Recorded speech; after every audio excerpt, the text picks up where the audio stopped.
좋은 날입니다. 제가 예전에도 한번 얘기했던 것 같은데 예배 날에 눈 오는 걸 되게 저는 두려워합니다. 왜냐하면은 못 올까 봐. 그리고 또 넘어지시면 또 큰일 나잖아요. 예전에 그 제가 부목사 때 사역했는데 그 권사님은 새벽 예배를 하루도 빠지지 않으시는 분인데 하루는 전화가 저한테 오는 거예요. 근데 그분의 자녀인 것 같습니다. 목사님 안녕하세요. 저는 누구 권사님 아들인데요. 눈 올 때랑 추울 때는 제발 새벽 예배 안 오게 좀 해주세요라고 하는 거예요. 당시에 이제 그때 제가 섬겼던 교회에서는 새벽 예배 차량을 4대를 운행을 했었거든요.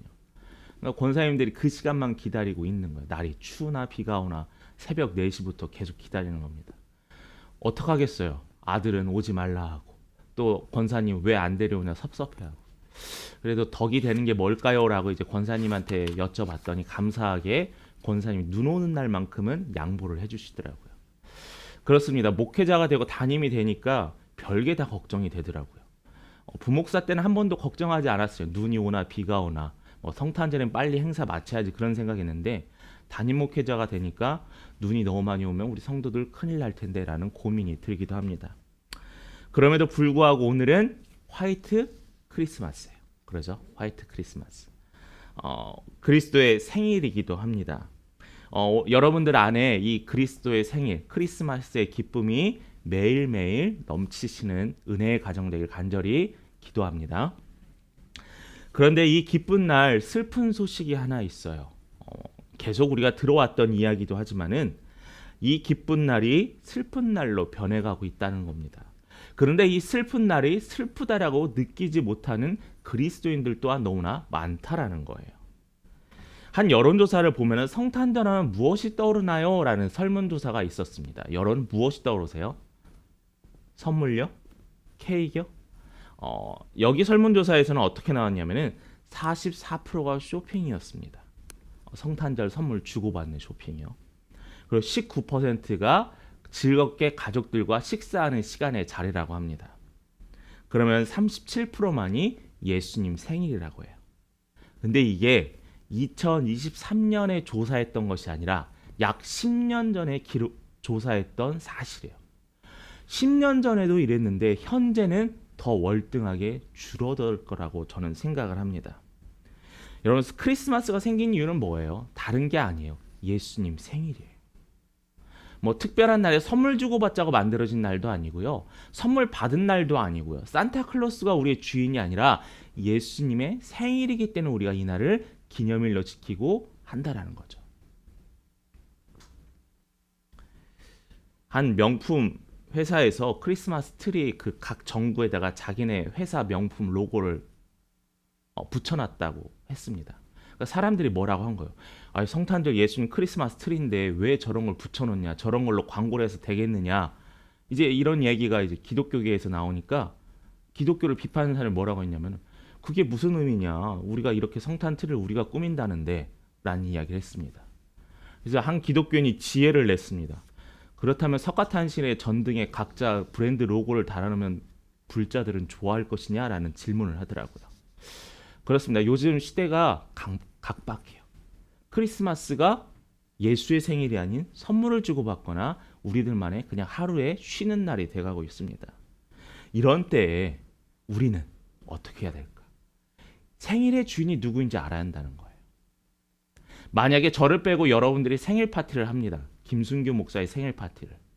여러분들 즐겁고 행복해요. 근데 저는 집에서 찬밥에 물을 말아먹고 있어요. 얼마나 슬프겠어요. 여러분 생일의 주인이 있어야 돼요. 이 예배의 날에도 이 성탄절에도 기념해서 특별히 어제도 예배드리고 오늘도 또 예배드려야 되는 생각이 들 수도 있지만 이날 예배드리고 모이는 이유는 예수님의 생일이기 때문이에요. 그런데 기독교인들이 이런 오해를 해가는 가운데 또한 기독교인들 안에 이러한 얘기만 해요. 성탄절은 무슨 날이냐? 동방박사가 선물을 가져왔대. 목자들이 별을 따라왔대. 아기 예수가 마구간에 태어났대. 그냥 단순한 이러한 연극을 통해서 볼 수 있는 간단한 스토리가 아니라는 거예요. 이 성탄절에는 복음이라는 놀라운 소식이 있다라는 거예요. 그래서 오늘은 이 첫 크리스마스에 어떤 일이 있었는지 여러분들과 함께 나눠보려고 합니다.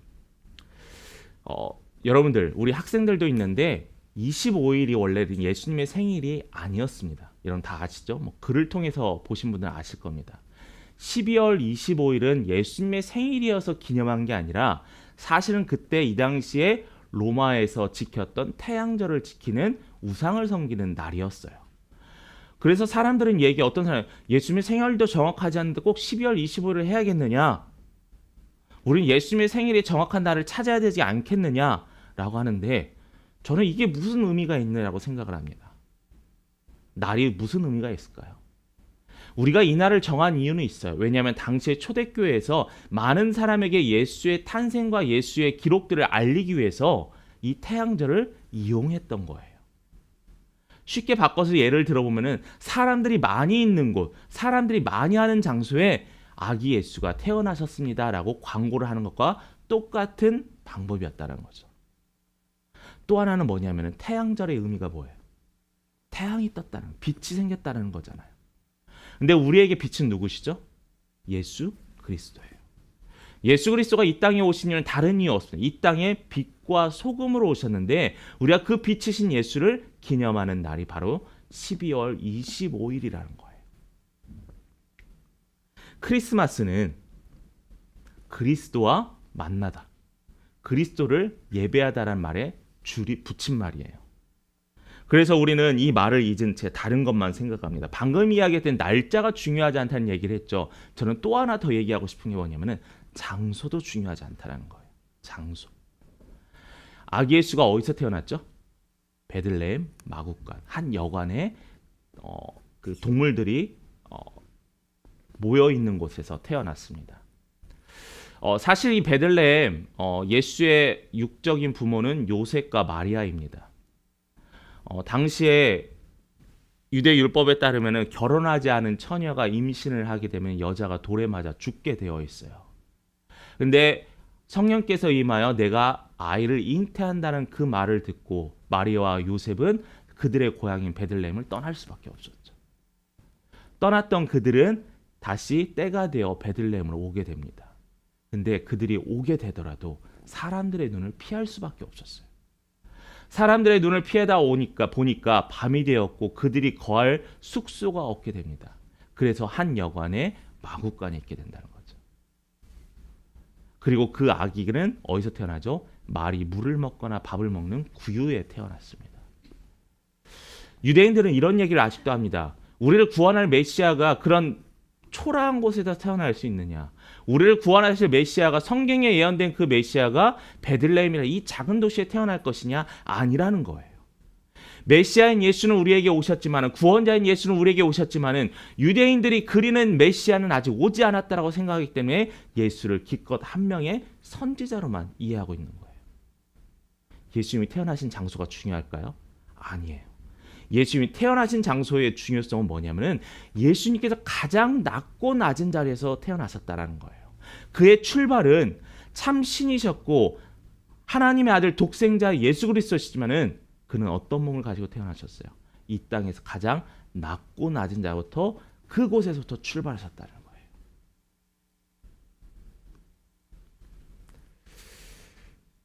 사춘기 때 항상 그런 얘기를 했습니다. 엄마 아빠는 그렇게 하지도 않으면서 왜 나한테 그러라고 해? 그런 얘기들 저는 했었어요. 저는. 여러분들 다 모범생이어서 안 그럴 수 있습니다. 근데 저는 이 말이 제가 듣게 되니까 되게 무섭더라고요. 근데 이 말을 자녀가 부모한테 하는 게 아니라 세상 밖의 그리스도인들은 우리를 향해서 얘기한다는 거예요. 야, 교회 다니는 사람이, 신앙생활하는 사람, 야, 너 성탄절 예배도 가는데 왜 이래? 그런 얘기가 너무나 잦다라는 거죠. 여러분, 아기 예수가 언제 태어나고 아기 예수가 어디에 태어나고는 중요하지 않습니다. 구원자 예수가 우리에게 오셨다는 게 아주 중요한 복음이라는 거죠. 요셉과 마리아는 베들레헴으로 오게 되었습니다. 이들이 왔던 곳은 바로 낮은 곳이었고 그 낮은 곳에서 예수 그리스도가 오셨어요. 아기 예수의 탄생의 소식을 우리는 복음이라고 합니다. 복음을 영어로 뭐라고 하죠? 굿뉴스라고 하죠. 좋은 소식이라는 거잖아요. 좋은 소식은 예수께서 우리를 구원하신다는 뿐만 아니라 아기 예수가 우리에게 오셨다라는 게 좋은 소식이에요. 이 소식을 들으면 마음이 설레어야 돼요. 이 소식을 들으면 기뻐해야 돼요. 이 소식을 들으면 내 마음이 찬양이 나오고 영광을 돌려야 돼요. 왜요? 이것은 기쁜 소식이기 때문에. 아기 예수가 태어나신 그날 밤 베들레헴 근처에 오늘 우리가 읽었던 본문에 보면은 목자들이 있었습니다. 목자들이 양을 치고 있었는데 그들은 이 늦은 시간에 양을 쳤던 이유는 다름이 아니라 가족들을 먹여 살려야 돼요. 가족들을 먹여 살리는 것과 동시에 그들은 너무나 과도한 세금을 내고 있었기 때문에 밤낮으로 일을 해야만 했습니다. 자신이 기르고 있는 양떼, 밤에는 다른 사람의 양떼, 아르바이트와 같이 많은 일을 해야만 했어요. 마치 오늘날 살고 있는 우리 세대처럼요. 그러다 보니까 그들은 항상 어떻게 지쳐 있어요. 그들의 얼굴은 항상 지쳐 있고 육신은 지쳐 있습니다. 그런 지친 가운데서 그들에게 그 밤에 한 별이 빛나게 된다는 거죠. 그들에게 천사가 나타나 그의 옆에 섰습니다. 그리고 주의 영광이 그들을 휘저었어요. 그러면서 그들은 동시에 두려워했습니다. 본문 우리 11절을 한번 보겠습니다. 11절입니다. 함께 같이 있습니다. 시작. 오늘 다윗의 동네에 너희를 위하여 구주가 나셨으니 곧 그리스도 주시니라. 이걸 누가 얘기했대요? 천사가 목자들한테 얘기했대요. 자세히 생각해볼까요? 우리가 어제 사도행전을 통해서 우리 바울의 설교를 통해 다윗의 동네, 다윗의 후손인 예수 그리스도가 이 땅에 태어난데 구주래요. 그리스도예요. 구원자라는 말이 의미해요. 천사가 이 소식을 전했습니다. 10절을 한번 다시 볼까요? 그 위에 천사가 이르되 무서워하지 말라. 보라 내가 온 백성에게 미칠 어떤 소식이요? 큰 기쁨의 소식이라는 거예요. 큰 기쁨의 좋은 소식을 우리에게 준다는 거예요. 자, 그렇다면은 11절의 말씀이 그리스도 구주가 태어난다는 소식이 뭐냐면은 큰 기쁨의 좋은 소식이다라는 등호가 성립이 되는 거예요. 그리스도 주 큰 기쁨의 소식. 그게 누구라고요? 예수 그리스도라는 겁니다. 이 소식을 누구에게 전했어요? 목자에게 전했습니다. 그런데 여러분, 당시에 복음이라는 좋은 소식이 뭐였냐면 로마의 황제가 태어난 게 좋은 소식이라고 했습니다. 우리 사극에서도 보면 세자가 태어나면 온 나라가 들썩이면서 축제라 일으키잖아요. 또 왕이 특별히 각 가정에 고기를 주거나 쌀을 좀 나눠주게 하잖아요. 그런 기쁜 소식, 그러니까 황제의 자녀가 태어나거나 황제가 즉위할 때의 이야기를 좋은 소식이라고 하는데 천사는 뭐라고 얘기하면 너희들이 생각하고 너희들이 듣고 있는 그 좋은 소식이 진짜 좋은 소식이 아니라는 거예요. 진짜 좋은 소식은, 참 기쁨의 좋은 소식은 예수가 태어난 게 정말 좋은 소식이라는 의미라는 겁니다. 이해되시겠어요? 이것을 믿어야 하는 거예요. 이것을 받아들여야 한다는 거예요. 이것이 목자들에게는 기쁨이 됐습니다. 밤낮 지쳐서 일만 하는 이 목자들에게, 이 늦은 밤까지 일하는 목자들에게 이 소식은 기쁨의 소식이 되었다는 거예요. 이 기쁨의 소식을 누구에게 주냐? 특정한 사람에게 줍니다. 한번 말씀을 한번 잠깐 찾아봅니다. 11절을 한번 볼까요? 다시 11절에 보면은 오늘 다윗의 동네에 너희를 위하여라고 했습니다. 또 12절에 한번 봅니다. 이것 중간에 보면은 이것이 너희에게 표적이니라 하더니라고 이야기했고요. 또 16절의 말씀입니다. 16절의 말씀이 이렇게 나타나고 17절의 말씀도 한번 봅니다. 보고 천사가 자기들에게 이 아기에 대하여 말한 것을 전하니, 자기 바로 우리들에게 이야기하는 거예요. 여기에 보면은 모든 것들이 누구를 대상이냐? 우리를 대상, 인간을 대상으로 이야기하고 있다는 거예요. 하나님은 끊임없이 우리에게 이 좋은 소식을 이야기해 주는 거예요. 한 명을 딱 지정하는 거예요. 목자들을 지정하는 거예요. 오늘날 이 시간에 예배드린 여러분들을 지정하고 있는 거예요. 뭐라고요? 너희를 위하여 예수를 주셨다는 거예요. 제가 안타까운 건 뭐냐면 성경에 나타나 있는 그 인물들의 경험했던 하나님의 놀라운 간증들이 글로 남으면 안 된다는 겁니다. 쉽게 다시 말하면 뭐냐면은 이 성경의 내용이 대단한 사람이구나, 좋은 믿음을 가졌구나 해서 끝나는 게 아니라 하나님, 저도 저와 같은 믿음을 소유하게 해주세요. 하나님 저 바울과 같은 믿음과 결단을 하게 해주세요. 하나님 저 다윗과 같이 하나님을 찬양하는 자가 되게 해주세요. 라고 여러분의 기도 제목이 돼야 한다는 거예요.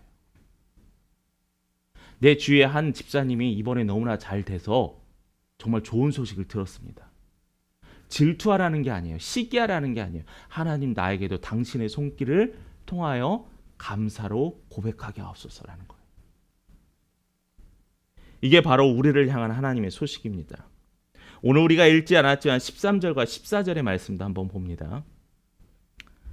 호련히 수많은 천군이 그 천사와 함께 하나님을 찬송하여 이르되, 같이 읽습니다. 지극히 높은 곳에서는 하나님께 영광이요 땅에서는 하나님이 기뻐하시는 사람들 중에 평화로다. 아니라. 아멘. 13절에 봤더니 수많은 천군 천사들이 함께합니다. 아마 목자와 함께했던 거죠. 어떤 것을 천군 천사들이 함께하냐면 14절의 말씀을 찬양했다는 거예요. 지극히 높은 곳은 하나님께 영광이요 땅에서는 하나님이 기뻐하시는 사람들의 평화로다. 한 사람이 얘기했던 게 수많은 천군과 천사들이 우랑한 소리로, 엄청난 소리로 그들은 찬양했습니다. 누구를요? 하나님을요. 누구를요? 아기 예수를요. 그게 바로 기쁨의 소식이었고, 그 기쁨의 소식을 목자들은 듣고 전할 수밖에 없는 마음이 생기게 됩니다. 이미 주셨기 때문에 이것을 믿는 자에게 저절로 누리게 되는 것이 바로 이러한 특권이에요. 이것을 믿으면은 이 특권을 누릴 수 있다는 겁니다. 이것을 믿는다면 이것을 내가 가질 수 있다는 거예요. 이것은 분명히 우리에게 주셨지만 우리가 이것을 고백해야만이 이것을 우리가 누릴 수 있게 된다는 겁니다. 천군 천사가 왜 갑자기 찬양을 할까요? 이것은 뭐냐면은 너희들도 나와 함께 찬양하자는 손내밈이에요.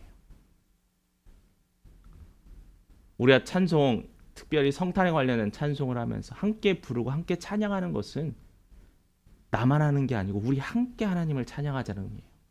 그래서 목자들이 그것을 통하여 봅니다. 또한 목자뿐만 아니라 수많은 사람에게 전달을 합니다. 이 본문을 보니까 이런 장면이 나타나는 거예요. 한 축제의 장소에 사람들이 많이 모여 있습니다. 모르는 사람이 그 축제의 장소를 구경하기 위해서 왔어요. 근데 그 사람이 쭈뼛쭈뼛해서 그 축제의 장소에 끼지 못합니다. 그런데 사람들이 기뻐하고 즐거워하는 모습을 봤더니 그 처음 방문한 사람이 조금씩 그들에게 다가갑니다. 조금씩 다가갔더니 어느 순간에 그들과 함께 웃고 떠들고 손잡고 춤을 추고 있었다라는 거예요. 우리가 그래야 한다는 거예요. 처음에 신앙생활하고 예수를 알게 될 때 기도를 잘하고 찬양을 잘하고 교회 헌신을 잘하고 불가능해요. 어떤 사람은 1, 2년 하루 이틀도 되는 사람이 있지만 어떤 사람은 10년, 20년 단위로 변하지 않는 사람이 있거든요. 근데 변하려면은 그 축제의 장소에 들어가야 돼요. 천군과 천사가 찬양할 때 같이 찬양을 해야 한다는 거죠. 그게 바로 오늘 본문에서 이야기하는 거예요. 천사들이 복음을 전파했습니다. 이 찬양을 들은 목자들은 서둘렀어요. 마음이 급했어요. 다윗의 동네인 베들레헴에 가서 마리아와 요셉, 예수의 부모인 마리아와 요셉에게 전했습니다. 마리아와 요셉이 하나님의 아들 예수 그리스도를 잉태했다는 그들이 완전히 받아들이진 않았어요. 분명히 마리아가 성령을 통하여서 음성을 들었죠. 믿음으로 말미암아 그들은 순종했습니다. 근데 그들은 완전한 순종은 아니었습니다. 그걸 어떻게 알게 되냐면 예수님이 누가복음에서 어렸을 때 성전 사건이 있었던 사건을 보면은 그때 예수님께서 마리아와 요셉에게 이야기하죠. 나의 아버지는 하나님이 계신 그곳이다라고. 또한 마리아는 아들 예수가 죽을 때 하염없이 울었던 자였습니다. 근데 언제 예수가 하나님의 아들인지 알게 되면 성령께서 그들에게 임하셨을 때 알게 돼요. 그때부터 마리아는 예수님을 아들임에도 불구하고 예배드렸고 찬양했고 또한 전도했고 그는 충분한 제자로 살아갔습니다. 뿐만 아닙니다. 그 주위에 있던 사람들에게도 알렸습니다. 그 찬양의 소리, 그 빛이 머무는 곳, 그곳에 바로 하나님이 아들 예수가 태어났다는 기쁜 소식을 전하게 되었다는 거예요. 사람들은 놀라웠습니다. 그냥 모든 게 신기했어요. 그러면서 목자들은 이제 자신의 역할을 마치고 각자 자신들의 터전으로 갑니다. 여기까지는 여러분 잘 아는 이 얘기예요. 근데 오늘의 설교의 마무리에서는 이렇게 여러분과 나누어 보고 싶어요. 뭐냐면은 목자들이 돌아갔습니다.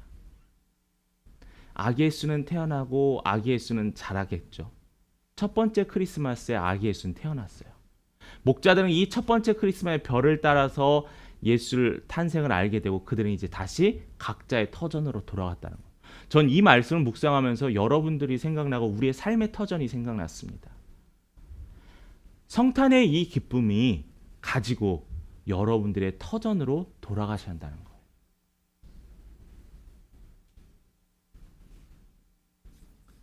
아기 예수가 너희를 위하여 태어났다는 이 소식을 가지고 우리는 찬양하며 우리가 살고 있는 그곳에 있어야 한다는 겁니다. 이게 성탄이 우리에게 주는 의미예요. 목자들은 그런데 전에 일했던 그들이 다시 돌아갔던 힘들고 추운 들판으로 다시 갔지만 그들의 마음이 바뀌었어요. 왜냐하면 예수 때문에요. 그들의 삶이 완전히 달라졌고요. 그들의 마음과 생각이 완전히 바뀌었어요.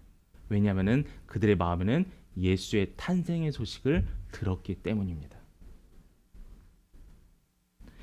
뿐만 아니라 이 목자들은 우리가 아기 예수가 태어났다, 하나님의 아들 독생자가 태어났다, 이 좋은 소식을 믿는 자에게는 평화가 있을 것이다 라는 이 소식을 전했던 이들의 삶에는 이 기쁨이 멈추지 않았습니다. 여러분, 우리들의 삶에서도 마찬가지예요.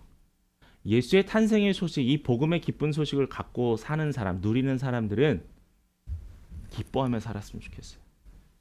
행복해 살면 좋겠어요. 왜요? 내 안에 예수 그리스도가 살고 있기 때문에요. 내 안에 예수 그리스도가 살면은 모든 것이 평화여 화평이다라는 하나님의 약속이 있잖아요. 그러기 때문에 상황과 환경이 변하지 않아도, 사람들이 말하는 좋지 않은 장소에 있어도, 사람들이 말하는 좋은 날에 거하지 않더라도, 사람들이 말하는 좋은 것을 소유하지 않더라도 나는 예수를 소유했기 때문에 나는 기뻐하고, 나는 예수를 소유했기 때문에 나는 행복한 삶이 바로 여러분들의 삶이라는 거예요. 이것을 믿는 자는 여러분들의 삶이 변화되고, 이것을 믿는 자는 여러분의 삶에서 하나님의 놀라운 은혜가 넘친다는 것, 여러분 꼭 잊지 마시기 바랍니다. 저는 우리 성도님들이 좀 웃었으면 좋겠어요. 특별히 2023년 성탄절을 출발으로 2024년 더 많이 웃었으면 좋겠습니다. 누구 때문에요? 하나님 덕분에요. 말씀을 마무리합니다. 예수님이 태어나셨습니다. 믿으십니까? 아멘. 예수 그리스도의 탄생의 의미는 무엇일까요? 천사가 예수의 탄생의 소식을 전했어요. 첫 번째 크리스마스에 뭐만 있었죠?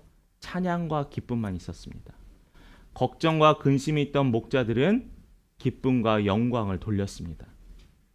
우리는 예수의 탄생과 함께 천사가 들려준 복음을 확인했어요. 이 땅에서의 왕의, 이 땅에서 황제의 자녀가 태어난 게 좋은 소식이 아니라 예수가 태어난 것이 좋은 소식이라는 것을 알게 되었습니다. 이 천사와 같이 이 좋은 소식을 우리는 이제 나눠야 될 때가 된 것 같습니다. 나만 아는 이 좋은 소식이 아니라 나의 가족과 나의 친구들과 나의 직장의 동료들이 알게 하는 여러분의 역할을 감당하셨으면 좋겠어요. 우리 교회도 천사처럼 복음을 전하고요. 가족과 함께, 자녀들과 함께 복음을 전하며 사는 우리 믿음의 성도 되시길 바랍니다. 뿐만 아니라 우리 성도님들 삶에서 예수로 인해서 찬양이 넘치시는 우리 믿음의 가정 될 간절히 기도합니다.